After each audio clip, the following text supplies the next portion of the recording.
Topic को English में देखने के लिए देखिए दृष्टि IAS इंग्लिश यूट्यूब चैनल। दृष्टि IAS के टू द पॉइंट प्रोग्राम में आपका स्वागत है। आज के एपिसोड में हम बात करेंगे चुनाव चिन्ह की, लेकिन सबसे पहले जान लेते हैं कि ये टॉपिक आखिर खबरों में क्यों है।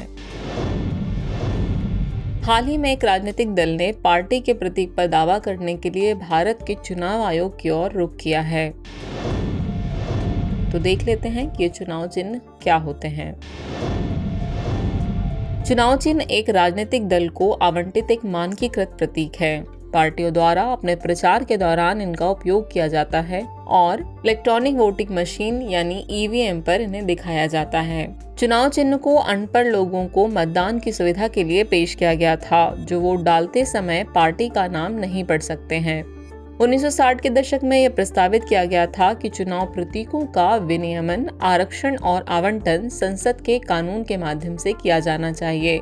राजनीतिक दलों की मान्यता की निगरानी चुनाव चिन्ह, आरक्षण और आवंटन आदेश 1968 के प्रावधानों के द्वारा की जाती है। चलिए जान लेते हैं कि चुनाव चिन्ह से जुड़े विवादों में चुनाव आयोग की क्या शक्तियां होती है।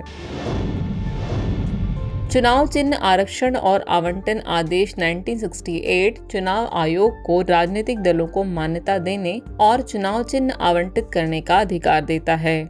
आदेश के पैरा 15 के तहत चुनाव आयोग किसी मान्यता प्राप्त राजनीतिक दल के प्रतिद्वंदी समूहों के बीच विवादों का फैसला कर सकता है, जो उसके नाम और चुनाव चिन्ह पर दावा करते हैं।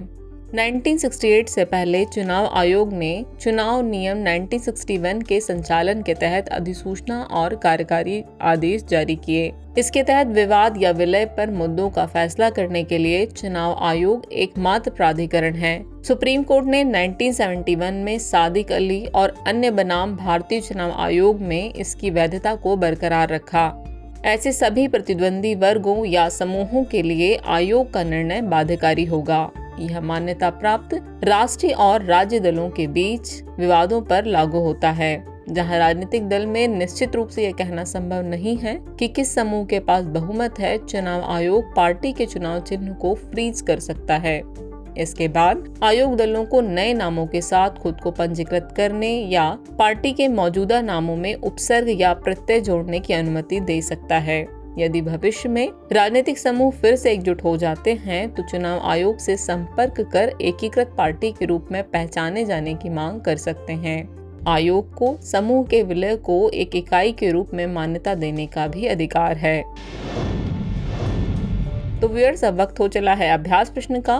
तो प्रश्न देख लेते हैं। प्रश्न है, चुनाव चिन्ह आदेश 1968 के संदर्भ में निम्नलिखित कथनों पर विचार कीजिए। पहला कथन है, चुनाव आयोग किसी मान्यता प्राप्त राजनीतिक दल के प्रतिद्वंदी समूहों के बीच चुनाव चिन्ह संबंधी विवादों का फैसला कर सकता है। कथन 2 है, आयोग का निर्णय सभी प्रतिद्वंदी वर्गों या समूहों पर बाध्यकारी होता है। उपयुक्त कथनों में से कौन सा या कौन से सही हैं या फिर हैं?